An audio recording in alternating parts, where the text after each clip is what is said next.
14 na milyong piso. Ito raw ang kailangan ayon sa National Disaster Risk Reduction and Management Council para sa rehabilitasyon ng mga nasirang ari-arian sa mga tinamaan ng lindol sa Visayas at Mindanao nitong Biyernes. Ang mga nawala naman ng tirahan, pipilitin daw makapagsimulang muli. Makibalita tayo live kay Nico Sereno ng GMA Cebu. Nico. Yes, Mark. Nilibot namin na ilang bahagi ng Visayas sa tinamaan ng lindol nitong Biyernes. Sa ilang lugar, Mark, ay sinimulan ang pagkukumpuni sa mga napinsala.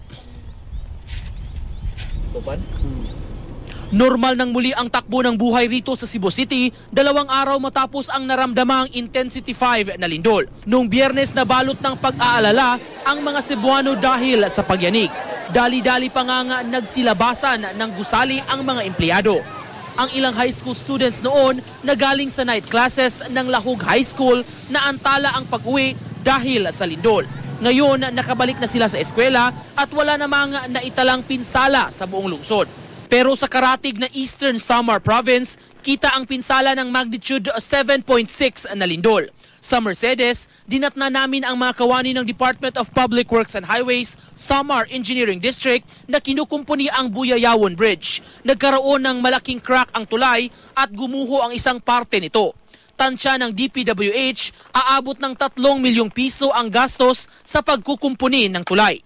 Linimit namin ito sa one way, kasi one half lane lang sa half lane. Kasi medyo delikado ito yung other side. Pero kung sa stability naman ng structure, okay naman. Ganito rin ang nangyari sa San Pedro Bridge sa bayan ng Kinapundan. Nagkabitak-bitak ang gilid ng tulay. Feel namin yung paghinto dito. Akala namin naputol na. Hindi man malimutan ng mga residente ang nangyaring lindol, hangad nilang agad silang makabangon. Tulad ng mga nakatira sa nawasak na bahay na ito sa Giwan. Mabuti na lang, agad nakalabas ang mga nakatira kaya walang nasaktan. Ay, takot ako. Hindi ko malaman kung anong gagawin ko. Hindi rin nakaligtas ang bahay na ito na malapit sa baybayin. Nagpuntahan kami sa bundok. Ang dami ang tao nagpuntahan sa bundok kasi takot sa lindol. Pati sa tsunami. Sa tsunami. Kung sa mga damages, so far up to now, there are no reported major damages, no reported casualties, and even injuries related to the earthquake during the evacuation. Wala ho. Nakauwi naman agad ang mga lumikas. Nawalan din ng bahay ang mga residenteng ito sa General MacArthur. 87 bahay ang nasira ng lindol.